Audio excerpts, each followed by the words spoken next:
Hi guys, this is Mr. Urrego. Welcome back to our computer mock practice exam. Okay, we're reviewing for the Algebra 1 and of course exam. If you missed the first 16 questions, that's session 1. Please check our videos. We'll put a link underneath in the description. This is the start of session 2. Most likely this is the session 2 with calculator. Okay, alright, so let's start. Question 17. Philip is designing a deck where the length of the deck, x, is at least 8 feet. He wants the width to be 4 feet less than the length. The deck will have a bench and a planter.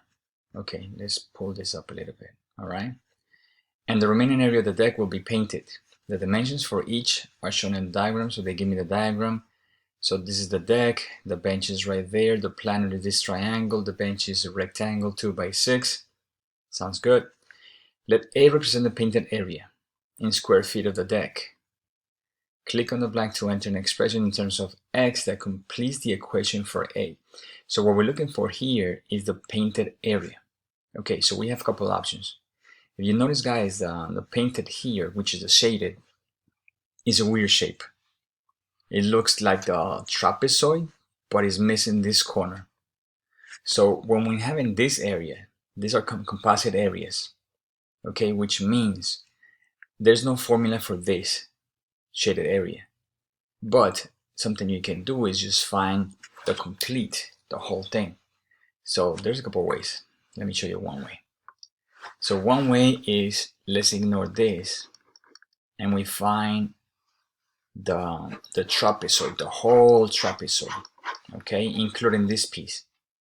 We find the area of the trapezoid and then we subtract the rectangle, which is 2 by 6. So we subtract 12.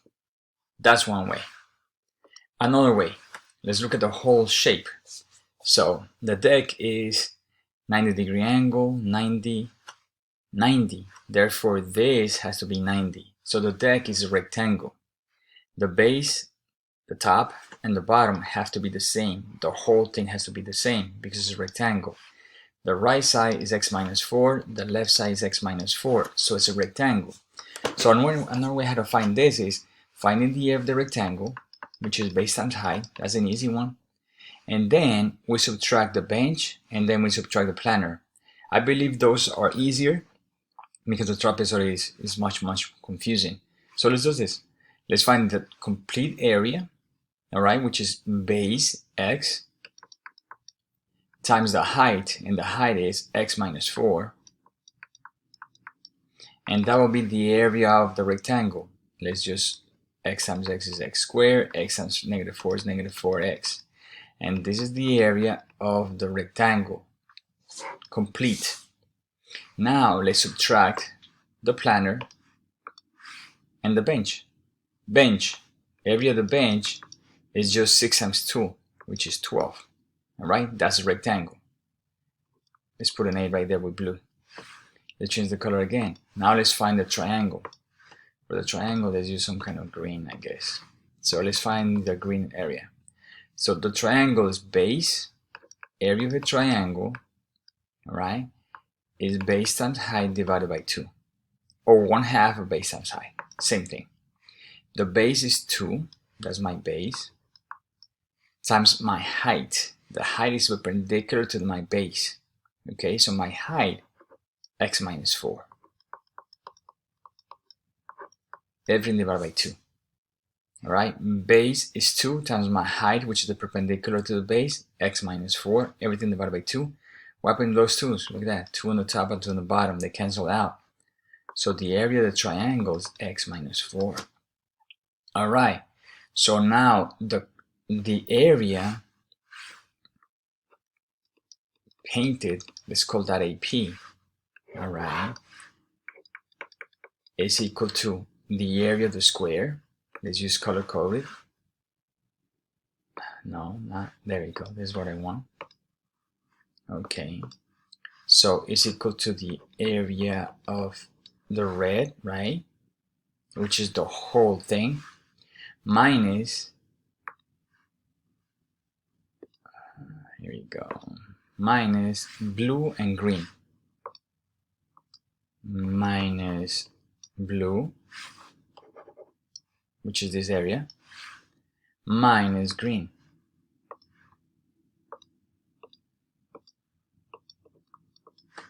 Which is a triangle. So again, my painted area is the whole thing. Let's write it underneath. And the whole thing is my rectangle, my big rectangle, which is x squared minus 4x. All right. X squared minus 4x. All right. Minus the 12. Minus the triangle, and the triangle is x minus 4. I gotta use a parenthesis right there. Minus 12 minus the area of the triangle. Alright? So now it's a matter of just combining this thing. I have a parenthesis and I have a minus in the inside.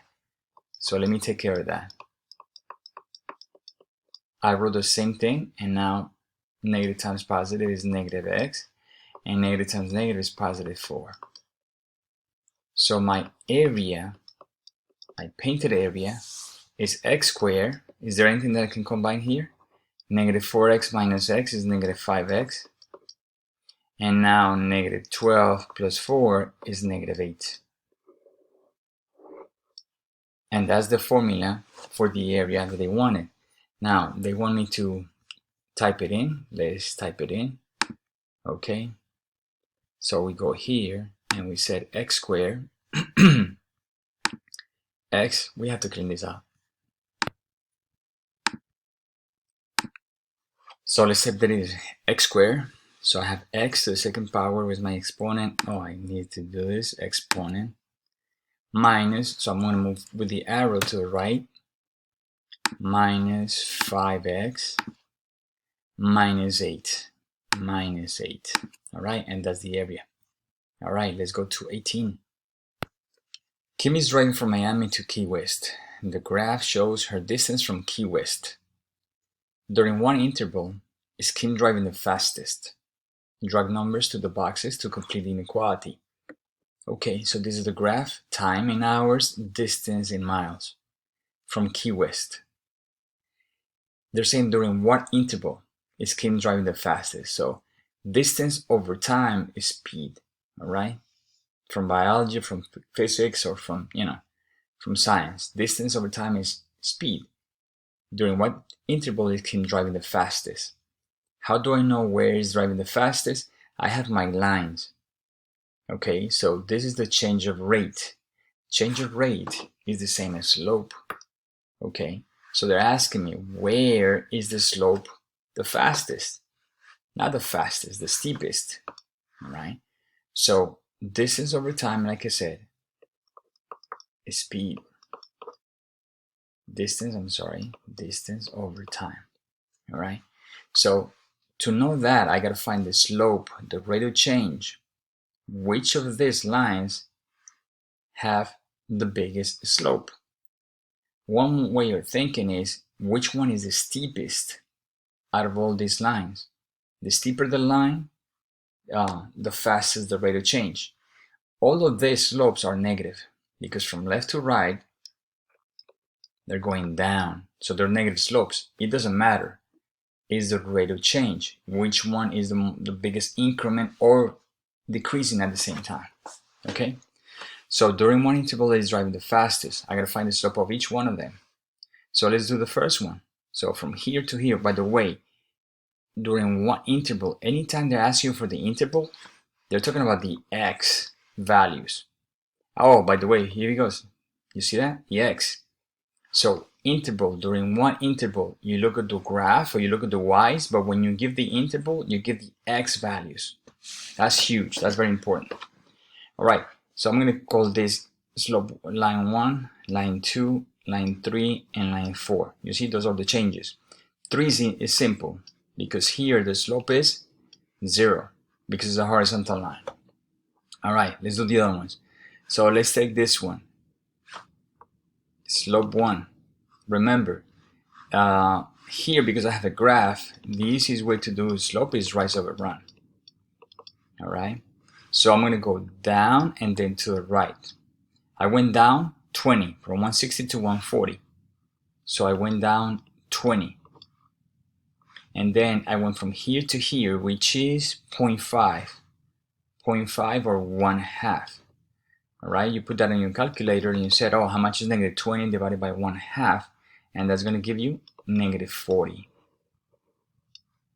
All right, slope 2. All right, I should change the color. Let's change the color. Slope 2. Let me go this, slope 2. All right, so again, rise, in this case we're falling, and the run is to the right. How much I went down? I went from 140 all the way to 40. So I went down 100, because I'm going down is negative. So it's negative 100, and that's the rise. Over the run, I went from 0.5 all the way to 2. So 0.5, this is 0.5, from 0.5 to 1. Plus 0.5 is 1, plus 0.5 is 1.5.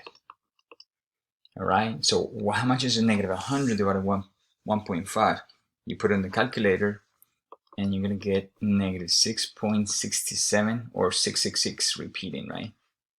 All right, so that's slope number 2. 3. Remember, all of them are negative, okay? But which one is the increasing or decreasing the fastest? All right, driving the fastest. So it doesn't matter if it's negative or not, which one is the absolute value of the number, which one is the biggest out of all of them. All right, to make sure. So let's keep going. We have 3, which is 0. I don't have to do that again because it's a horizontal line. What about 4? Slope 4 again. Rise, I went down and to the right. I went down from 40 to 0, which is 40. And then I went from 2.5 to 4. This is 0.5, 1.5. Negative 40 divided by 1.5, and you get 26.6 repeating. So as an absolute value, by the way, that's a negative one. As an absolute value, which one is the greatest? Absolute values, remember, the absolute value of a number is always positive. So here you'll have a positive 40, here will be a positive 66.6, and here will be a positive 26.6. Which is the biggest value? Slope 2. Yes, that's the steepest out of all of them. Now they're asking me, what is the interval? So I have to look, I don't look at the y's, I look at the x values. From here to here, because that's my line 2. So from 0.5 all the way to 2. And that's the answer that I have to put in there. So here, I'm going to key in, this is going to let me. Of course, it doesn't let me because it's giving me the values on the left. You see that? So I'll bring that over here from 0.5 all the way to 2. And that's question 18. Let's go to 19. Sue removes the plug from a trough to drain the water inside. The volume in gallons in the trough after it has been unplugged can be modeled by that, where T is time in minutes. A. Remember, we always read the question, we always read the answers. So we, read the whole thing. Click on the correct property that will give you Sue the amount of time it takes the trough to drain. Okay. Click on the expression that will reveal the property. So they're asking me 2 things. First of all, let's understand the problem. What's going on here? Sue, this girl, remove the plug from the trough to drain the water inside. So there's something. So this is a trough where the animals drink from water from. You see that? Okay, so that's a trough where they drink from. All right. The idea is to understand the context of the problem. So they drain the plug to drain the water. All right. So, and the volume in the trough after it has been unplugged can be modeled by that. So that's my function. That's the volume. Look at this. That's the volume of my trough. Okay. So if I have, let me just put something like this. Let me say that's my trough, and that's where they're gonna drink from. And there's a plug right here, that I'm gonna take off, and it's gonna start, and this is the volume. All right, so this is the volume of the whole thing. Okay, right? Not too bad, by the way. All right, cool. So the volume in gallons of the trough after it has been unplugged can be modeled by this. So this is the volume, and the volume is 4t squared minus 32t plus 63. That's the volume of the water inside. This is a water, yes, inside the trough. Okay. They're asking me what's the property. That will give me the amount of time it takes the trough to drain. Drain. What do they mean by this? To be empty. So what is the time? Because t is time. So what is the time for the trough to be empty? What does empty means? Empty means volume is 0. Okay, so this is the whole thing. We need to understand that we're talking about the volume of water inside the trough, and that this is, they're emptying it out. Okay, and that this is my function. Volume is equal of this in terms of time. To drain, volume equals 0, therefore my volume has to be equal 0 because I'm looking for the value of t. Every time you have a function or equation and you're looking for and you need to find the values, you have to make it equal to 0. In this case, 0 is drain. Alright, volume is 0. So what's my property? Not minimum, not maximum, the 0 property. Why? Because this is the 0 property when I make my function equal to 0. And then they say, click on the expression that will review the property. That means I have to factor my thing somehow. Holy cow, hold on. Yes, I have to factor this. Alright, so let's work with this function now. Now, I need to factor this trinomial because I have a leading coefficient here in the beginning. My leading, obviously. Leading coefficient of 4 or then 1. Then the way I'm going to factor this out is the following. I'm going to factor this by grouping. By grouping means I have 1, 2, 3 terms right now. I need to turn these 3 terms into 4 terms. So I'm going to break the middle term. How do I break the middle term? My first step is multiplying the leading coefficient times my constant. 4 times 63.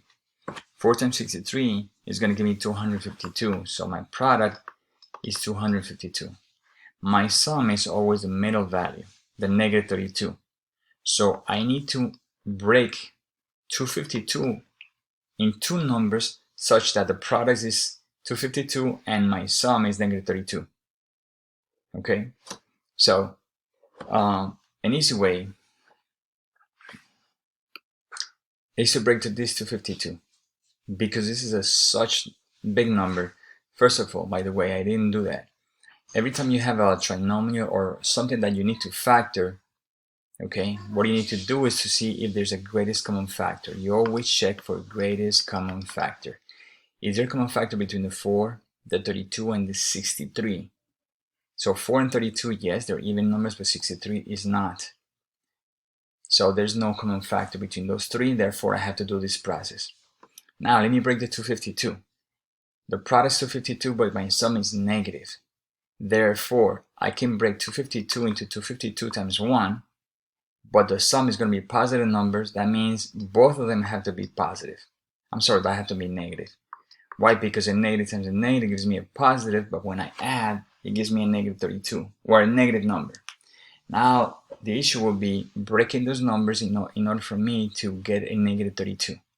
So what I do always is I divide this by 2 and I multiply by the same number on the other side. 252 divided by 2 is going to give me negative 126.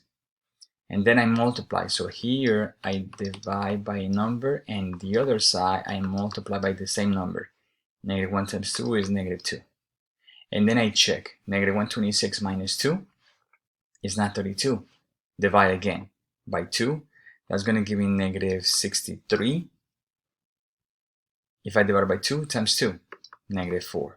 And then I check. Negative 63, it doesn't give me negative 32. Then, can I divide by 2? No, I have to divide by 3.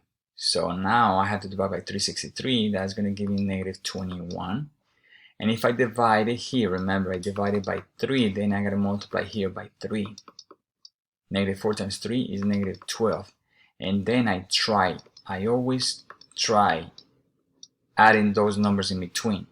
Negative 21 minus 12, that's negative 33. And you see, I'm really close to the 32, but it's not the 32. So this is the process that I show. Okay, I will link a video underneath for more of problems like this, so you can practice this.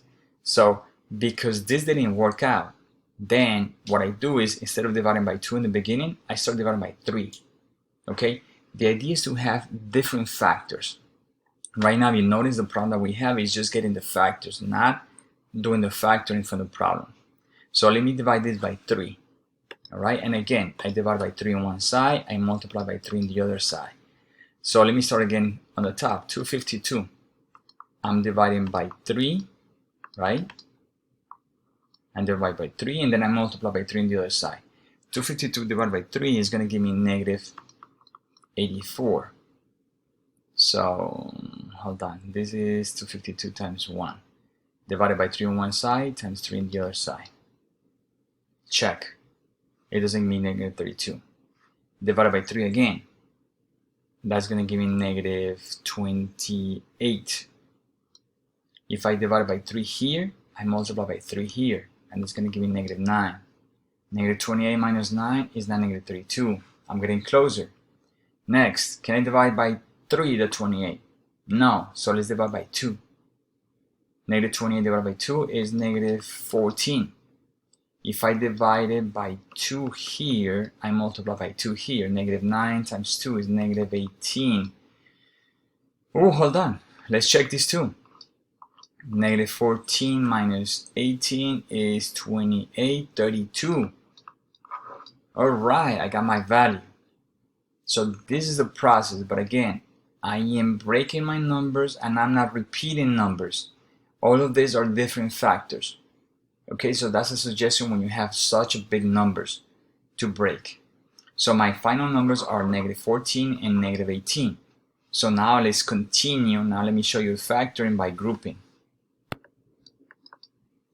So I have my two numbers, negative 14, negative 18. So the process is the following. I bring down the first value.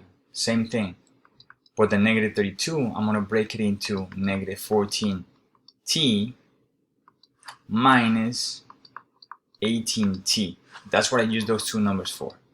And then I bring down the last number. Now I have 1, 2, 3, 4 terms. Therefore, I can use grouping now. So grouping is making groups. I got 4 terms, so I'm going to take the first 2 and the last 2. Make sure that you have that sign of the third value inside the parentheses. And now I do GCF on each parenthesis. Greatest common factor between the 4 and the 14 is a 2. Between the t squared and the t is a t. Alright, then what goes inside? 4t squared divided by 2t. 4 divided by 2 is 2. T squared divided by t, t. Minus 14 divided by 2 is 7. T divided by t cancels out. And that's my first GCF. Again, I will link videos underneath to practice this basic factoring. Next, common factor between negative 18t and the 63. Something about the GCF is that when I have my two parentheses, when I do GCF here, and then my resultant parentheses have to be the same as this. Therefore, if you notice, the t is positive in my first parenthesis, but right now it's negative. Therefore, I have to take a negative as a common factor somehow. So my answer inside will be positive. Now, common factor between the 18 and the 63. 18 is even, 63 is not. Divided by 3, yes. Divided by 3, yes. So I can take a 3 out. T is not a common factor, so that's it.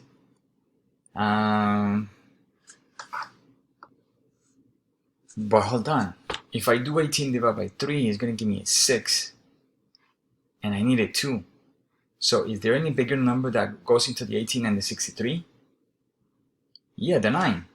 Yes, here we go. Good job, guys. So my greatest common factor is not a 3, it's a 9. 9, this is 2 times 9, and this is 9 times 7. Alright, so 9 is a common factor right there. That's what we're looking for. Alright, negative 18 divided by negative 9 is 2t. Positive 63 divided by negative 9 is negative 7. Excellent, look at the inside. Alright, now between this and this term, my parenthesis is a common factor. So I bring my parenthesis down. and then I divide the first term divided by my parentheses.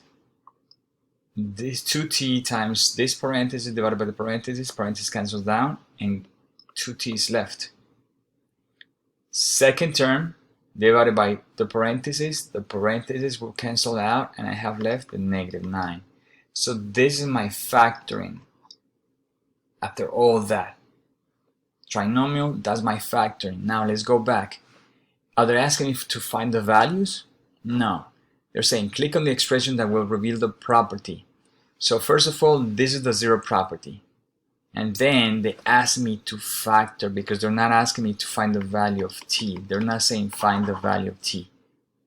So therefore my answer is 2t minus 7. Here we go. Alright, let's go to 20. 20. The table shows a company income and expenses over the last 7 days. Alright, table of values, income and expenses. On the right side, part A and part B. I believe it's drag and drop, okay. The company found that its weekly income and expenses were approximately the same from week to week, okay. Select the correct definition of the variable X. Okay, the week, income, expenses, number of weeks. Let's keep reading. Drag terms to the boxes and symbols to the circles to create an equation that can be solved to approximate the number of weeks it will take for the company's income to be 10,000 more than its expenses. Alright, so let's read this.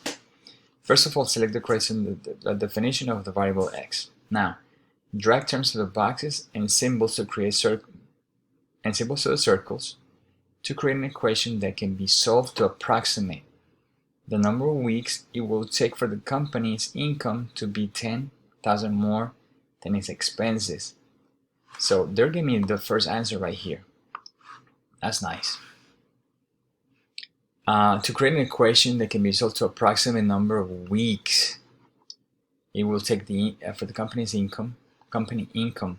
So company's income to be 10,000 more than its expenses. More than plus. Okay. That's it. That's my equation.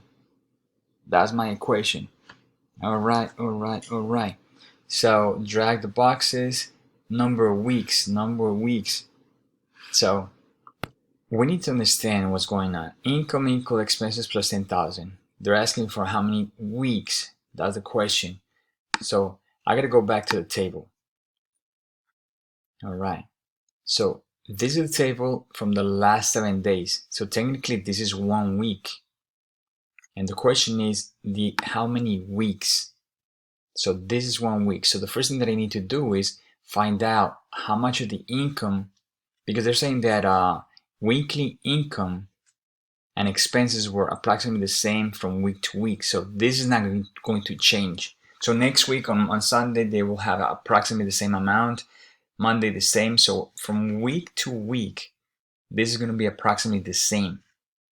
So what I need to do is I need to see how much is the income per week, how much is the expenses per week, and then I write the equation. So first of all, let's add all this thing. So 169 plus 217 plus 150 plus 409 plus this plus 50 is calculator plus 1200 blah blah blah.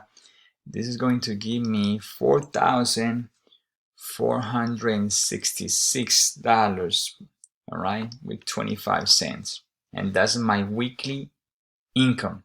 Expenses is on the right side.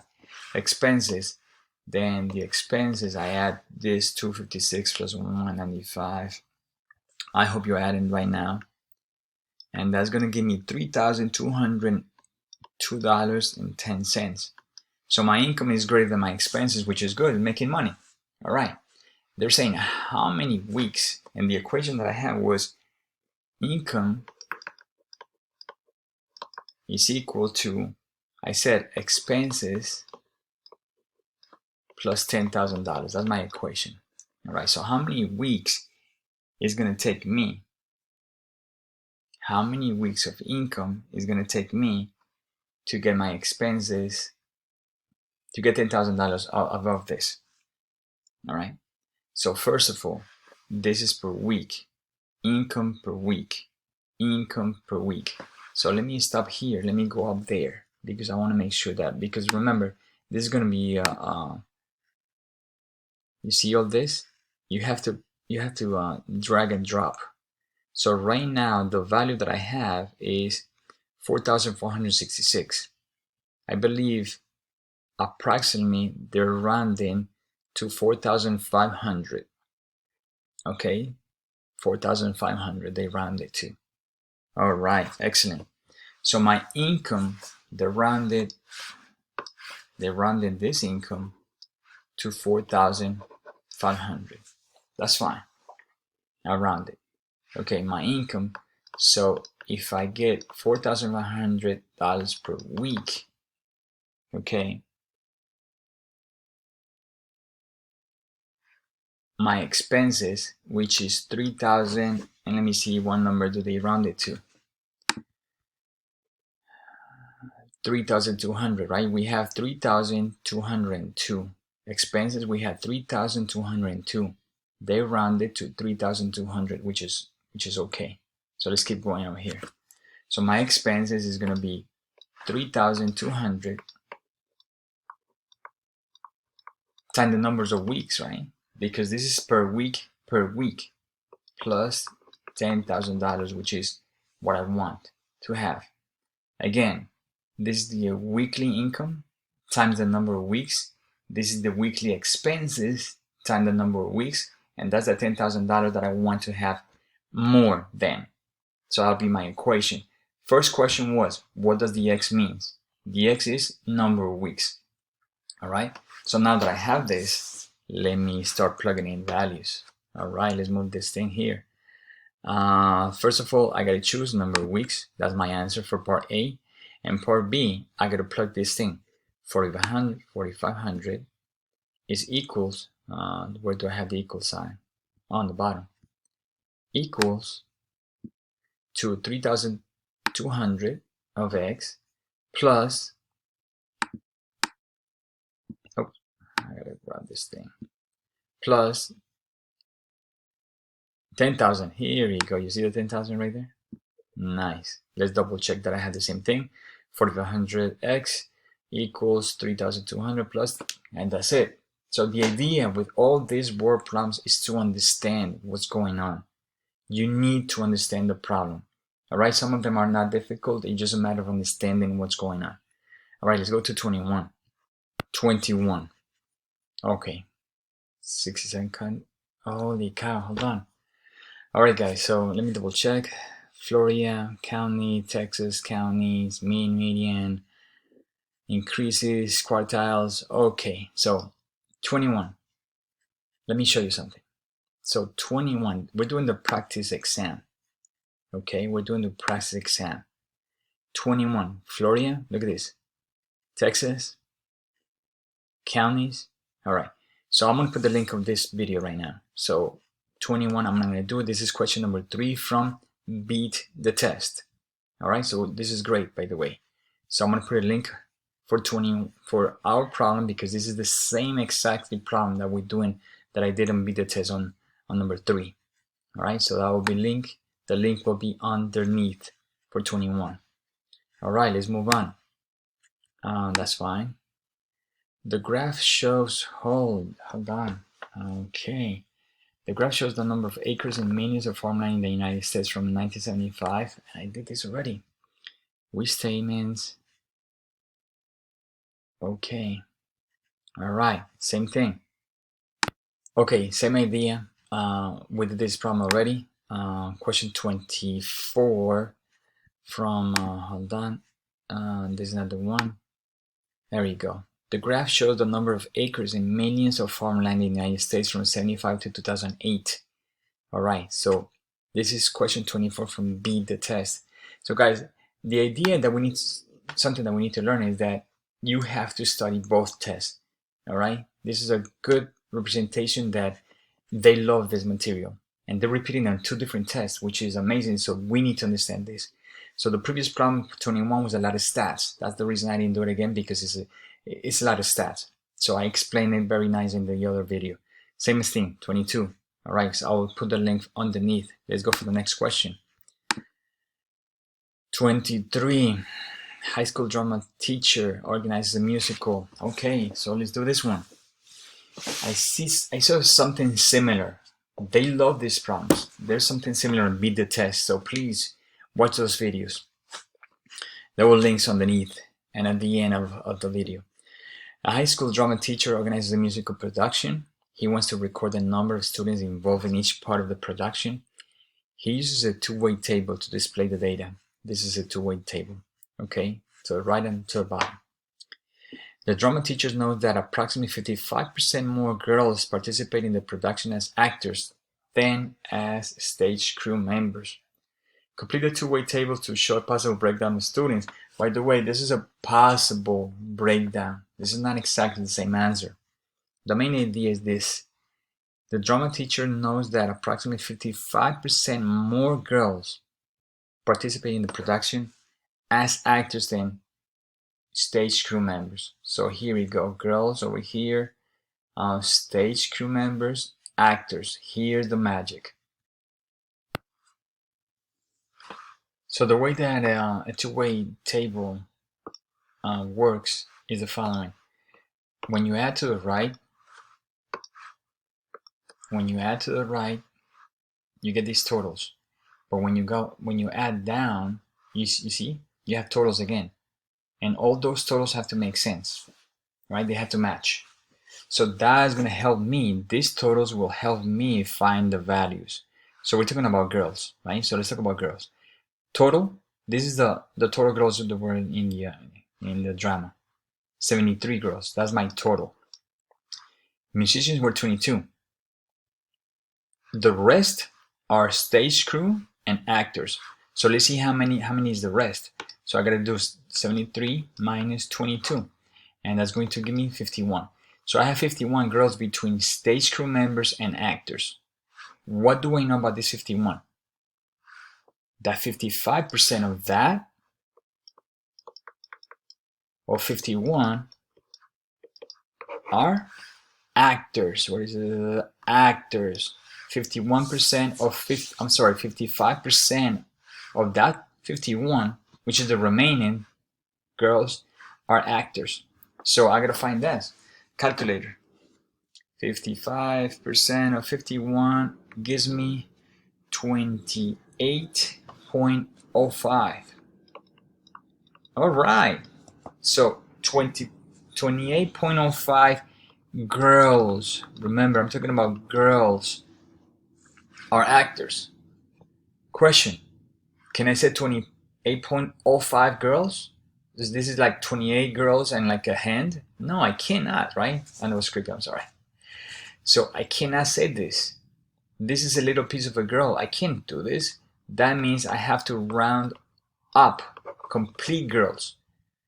So 55%, 28 girls and 05 is completely 55%. So 29 girls is going to be like 56 or 57%, a little bit higher. But again, they're saying approximately, all right? Because that's an approximation, then instead of 28.05, I say 29. So 29 girls are going to be actors. Okay, now remember, 51 with the total. How much is 29 minus 51? 29 is 22, right? 22, yeah. So 22 girls will be stage crew members. Is that the only answer? No, I can put 30 here, and then if I put 30 here, I add 1 here, I have to subtract here. I gotta put 21 here. I can also put 31 on this box, but if I subtracted 1 more, then I gotta put 20 on this box, right? Because 31 and 20 is 51 remaining. 30 and 21 is 51 remaining. Remember, two-way table, the total have to be the same. So the least number that you'll have there is a 29. All right, so 29 plus 22 plus 22 is going to give me 73. Now I have to complete the two-way table. So Again, going down, I have 43 as a total. Girls is 22, how many boys, right? My first row is boys. So I gotta do 43 minus 22, and that's gonna give me 1, that's gonna give me 2. So I have 21 boys. You see how I continue filling up the table? Now let me find this box. Oh, I can do the box with the row on the top. 53 is the total. Minus 21 and minus 17. Right? 53 the total, minus 21 minus 17 is going to give me this box, which is the musicians. Alright, so I have no idea how much is this. 50 minus 30 is 20. 20. So here we go. I gotta use calculator now. And that gives me 15. Okay, so I'm completing. What about the two boxes on the bottom? The two boxes are total. So this is total of actors, which is 29 plus 17. That's 39, that's 46. And here the total, which is this box, 15 and 22, which is 37. All right, how do I know if I'm doing it right? I add to the right. I add to the right and I double check all those totals. 17, let me do all that. 17 plus 15 plus 21 is equal to 53, that's right. Let's do the girls. 29 plus 22 plus 22 has to give me 73, which it did. Now look at the bottom one. 46 plus 37 plus 43 has to give me 126, which it did. Alright, so this is a way how to double check my two-way table. Alright guys, I'm going to stop here. Please subscribe to the channel. Remember, like the video. Check those videos I will put on the description. And also hit the notification bell so you get notified when more videos will be open, because I will keep doing more videos and more about the EOC. The idea is to get you ready, to get a 5 on that one. Alright, so you can be ready for graduation technically. Alright guys, thank you for watching. I'll see you in the next one.